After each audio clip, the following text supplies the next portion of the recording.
monster. In this video, we are going to learn about the design of a fluidized bed catalytic reactor. In the last video, we have learned the design of a simple non-catalytic reactor or packed bed reactor. But one of the biggest nightmare for the designers who have assigned a fluidized bed reactor is understood, because it is really a complex design, fluidized bed reactor, but we have a simplification and we should take credit for developing a reasonable general step for the design of a fluidized bed reactor. So let's begin. First of all, from the same procedure, you have to know the general standard characteristics of your catalyst. Like we have MFI 150 catalyst, activation energy, rate constant at given temperature is present. If you do not have your rate constant at your reactor temperature, you can use the K is equal to K naught exponent power minus E over RT to get the rate constant at your reactor operating temperature. Now we have written here diffusivity, but we have told before our catalyst is non-porous, so diffusivity will not be used. The first step for the design, as discussed before, is based on the hydrodynamic design in the fluidized bed reactor, because the steps we have discussed before are do not need any further justification in this video. So first of all, in the hydrodynamic design, you have to know the superficial velocity of the gas. And why we should know the hydrodynamic design first? Because the velocity of the fluid which is entraining or which is fluidizing the catalyst particle is important to tell us how the catalysts are in contact with the reactants, so a product yield or kinetics type regime is selected. The regime will be discussed step by step in this video. First of all, for the hydrodynamic design, we have to assume a type of solid. Like we have either Geldert A solid type. A is mean for aeration, the solids which have enough density so they can be raised. For example, sometimes you have two dense solids that cannot be fluidized and you have selected them as a catalyst, so you will run out in a problem. So we have set our criteria and we have defined that our catalyst is enough dense or is minimum dense that it can be fluidized. So first of all, we have to calculate the dP star, the critical diameter that is needed for fluidization. The formula is written here. You have to put the necessity, and it is depend on the density of gas and solids and viscosity of fluid. Again, not the viscosity of the solids. Viscosity of a solid is infinite. A solid do not flow, it does not have any defined viscosity. The next is to find the critical minimum fluidization velocity. This velocity you have found from this formula will be the minimum fluidization velocity that is required to raise up the solids. But you have to find the effective or real terminal velocity, because your particle size is defined dP star and it is based upon the U star.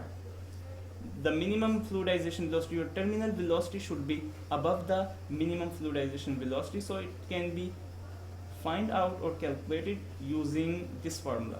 UT star is also non-effective, and the effective can be found by again putting it into this constraint and finding the actual fluidization velocity. Like, you have to use directly the formula, so do not confuse out here. If you found any confusion, stop the video and recheck again the design steps I have told here. After you have found the terminal velocity, means this velocity will be required to raise up your solid particles having this diameter in the fluidized bed. This velocity at least is required. This also shows that with this velocity the solids are blown out of the bed. But we will use superficial gas velocity of 5.509 meter per second. This is because there are three types of regimes for the design of fluidized bed catalytic reactor. The first is the pneumatic conveying zone. In the pneumatic conveying zone, your fluid velocity, which is carrying the solid catalyst particles, is so much high that your catalyst is drawn out of the bed. And it has actually two zones. The dense part of the bed, fluidized bed, and the lean part of the fluidized bed. So here the velocity is set enough high so that the solids are blown out of the bed easily. Because the fluidized bed, the contacting regime, patterns, and the parameters are extremely complex, and experimentation is not always enough to find or calculate, estimate all the parameters. So most of the design selection, the design criteria or parameters are based on assumptions, experience that people have made during the experiment or analysis they have made. So from the analysis we have used this. You can find such kind of analysis, literature keys or data in the Fluidization Engineering by Kunni Levenospiel book, chapter number 12, Catalytic Cracking Reactions. So first we have selected the, for example, we have selected the regime is pneumatic transport. So first of all, we have to have some kind of fractions of solid in the fluidized bed, because you now in the packed bed you have certain porosity and you have a certain fraction of solids per meter square, per meter cube, etc. And this can be defined as molar, in mass based or volume based fraction of solids. In this selected regime like pneumatic transport, you have 6% fraction of solids. The decay constant per meter or per meter, this fraction of solid is reacting, decay constant is telling this. F star is representing the fluidized carrying capacity. The concentration of solids in fluidized bed is 0.01% in the fast flowing regime. You know, the dense flow regime is with low velocity and the fast flowing regime is with high velocity. So there will be small amount of catalyst particles, like we will show here this region. This is type of this both includes the pneumatic conveying zone or bubbling fluidized bed catalytic reactor. Like it has two phases. This is the lean phase where you can see there is a very small amount of catalyst available, and you can also see the dense phase like this. It has comparatively higher amount of catalyst, so the fractional carrying capacity in the lean phase or fluidization regime is far lower, like 1% we have, and in dense bed we have 6%. It can make difference based on the superficial velocity you have used. Like I should also define the contacting regimes so you can understand the next concept we are going to define. Like you have fixed bed, you can have minimum fluidization, you can have smooth fluidization, you can have bubbling, like here the bubbles are caused, depends upon the gas velocity. You can have sludging axial zones where the partial bubbling regimes are available. You have flat sludges, like in the certain places they are lean, in certain places you can get dense. The turbulent is extremely complex. You cannot tell where the lean or dense are because they are purely intermixed. This is the lean phase fluidization with pneumatic transport. I have told about it. It have lean region in the most, but at the contact of the gases with liquid solids, like at the entrance of the gas, there will be higher amount of solid, but as the gas is contacting the solids, there will be the lean phase because the velocity is very high in the pneumatic transport and solids are blown out of the bed. So now we have to find the solid fractions at the outlet, because that is the inlet fraction of the bed. So we have defined here a formula, Gs over Ps into U0 minus Ut. Now we have to locate the dense and lean regimes into the bed. We have to know what is the height of the lean bed and what is the height of the dense bed. Height of the lean bed is the function of the fraction of solids in fluidized bed and fluidized carrying capacity, including the solid fractions at the outlet. But the dense bed is the function of the total height of the bed, and we have to assume it. This is the limitation. We have assumed the total height of the bed is 8 meter. So subtracting the lean height, we can calculate the height of the dense bed. Now we have to calculate the fraction of solids in the lean phase, and that comes out to be 0.0394 in this case, and it is also the function of carrying capacity the fraction in fluidized bed or external or outlet fraction of solids.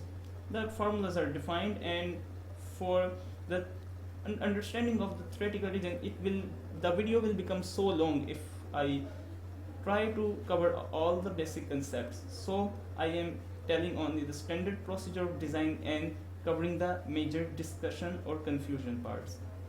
So the weight of catalyst can be found by the area AS multiply rho S multiply HT multiply the fraction of the dense regime, because in the lean regime you have to calculate individually. Like here we have calculated the lean region catalyst mass 18.77 kilogram in this case. So the total weight of catalyst in the vessel is 69.07 plus 18.77 kilogram. Here kinetics part is missing, but you have find out the total weight of catalyst that is needed in this vessel of this characteristics or carrying capacity of solids. But we have to understand that how the reaction is taking place and how much conversion we will get at the end with this height of the bed, with this carrying capacity, with this much lean zone and dense zone. So we will use the kinetic expression that is defined for every regime. Like we have first assumed the pneumatic conveying regime. So you can easily find out that formula for pneumatic conveying regime for the first order. This is based on the first order. The second and the later orders are so much complex that you can't even imagine to understand it at master's level. It is extremely complex. So using this formula for pneumatic conveying region, you have calculated everything. This K triple dash is the rate constant, effective rate constant of your reaction. Therefore, the conversion is calculated to be natural log CAEX over CA0 0.4129. The conversion is 1.29%. This is the problem. In the design of a fluidized bed reactor, you have to assume the many things, like you have calculated from the basic assumption of total height is equal to 8 meter. But you can't reach your desired conversion. Like I have to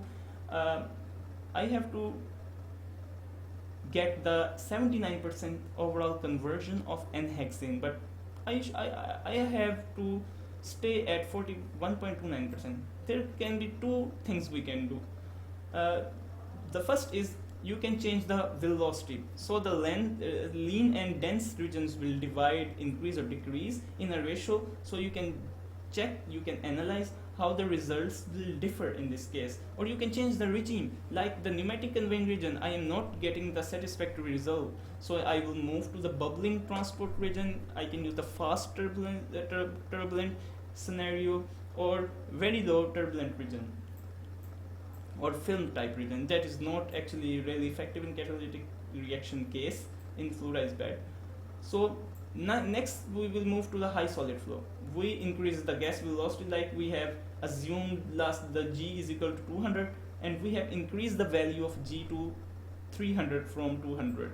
So now let's see, following the exactly same procedure, this A is the decay constant. Remember, it is not the area. And we can see the conversion is 35.03%. It is actually decreases.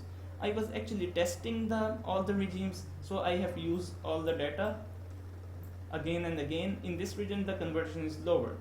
So next I have moved to the turbulent or fast circulatory flow bed reactor. In this case the value of G will be smaller, like 25 kilogram per meter square, and the solid fraction formulas that I have defined above till the calculation of weight of catalyst are same for all the regimes. Like here you can see the same formula for F external, HL and HDRs. Only that will be one change in the turbulent or fast CFB reactor, circulatory fluidized bed. That is the decay constant is replaced by the Ks, the turbulent phase constant, the turbulent phase mass transfer coefficient.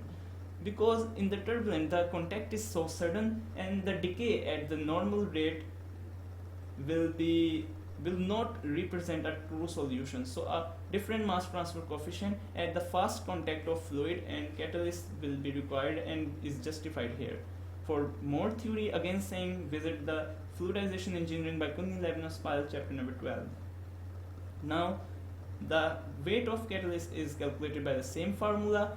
Now, due to the contact difference, the contact efficiency can be find out using this formula, and these are all the parameters that are predefined, and you can find it in literature. There is no calculation required. Like F core is telling your solid fraction in the core, like in the middle of reactor.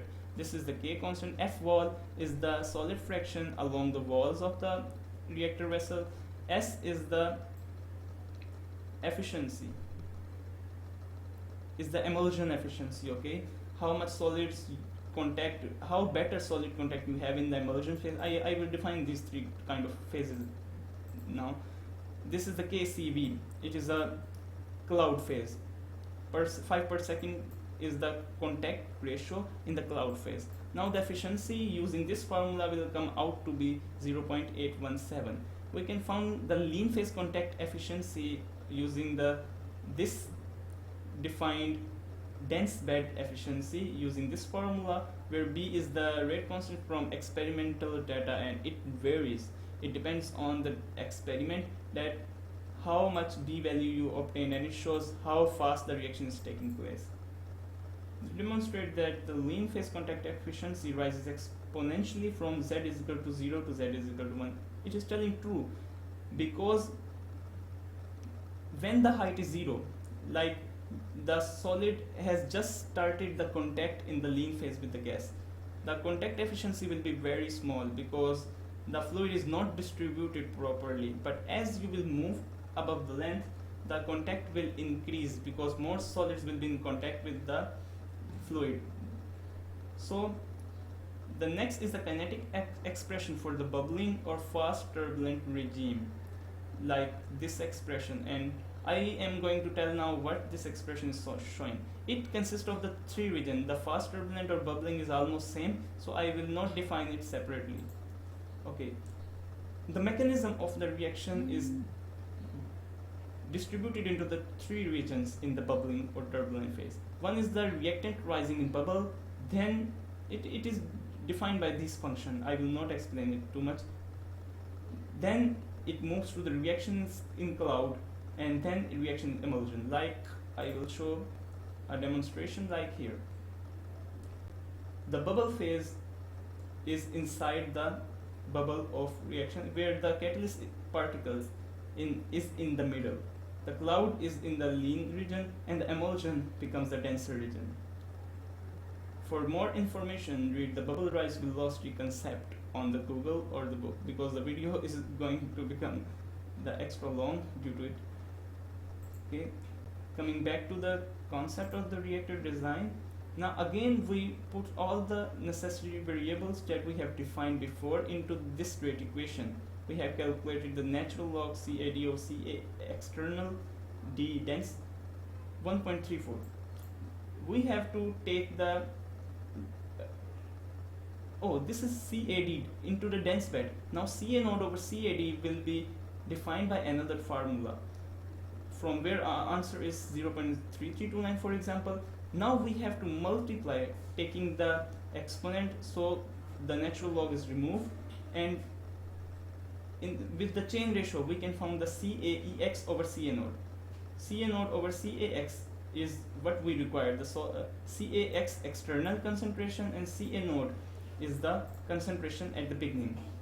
CAD is the dense bed region concentration, so we do not require it, because most of the reaction will take place in the dense bed, because in the dense bed most of the solids are present. In the lean bed very less solids are present, so the expressions are based on the concentration of dense bed. But the lean bed heights are always involved because it will make a minor difference.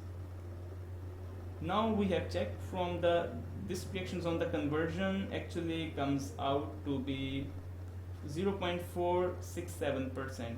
But for the 79% conversion, we have to change our height to 1.08 meter and total height 1.6. I have reiterated all the solution. For example, I have got the 46.7%, but for the 0.21% CAX over CA node means 79% conversion, because it is 1 minus conversion.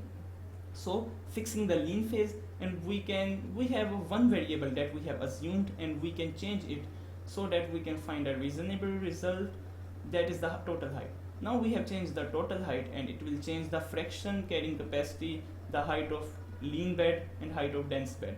So after iterating again, because these ratios, these concentration ratios or conversion ratios are the indirectly function of HDF, we can change U node or HDF to change this, or HL here, HL. In many parameters, the height of lean and dense bed is present, and it is more important. So we have fixed the H total, changed it, and we have observed the change in the dense bed and lean bed, and again iterated until we get 79% conversion, or CAX over C node is equal to 0.21. So we have summarized everything. And for the pressure drop, we have used the same Argon equation defined in the last video of packed bed reactor design.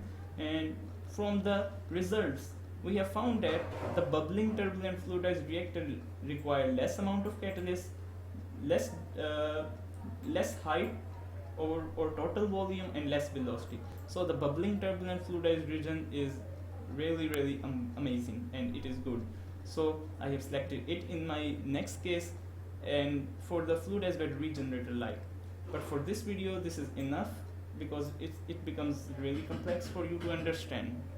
So thank you for joining us. Stay happy, stay blessed, and stay with us. Thank you.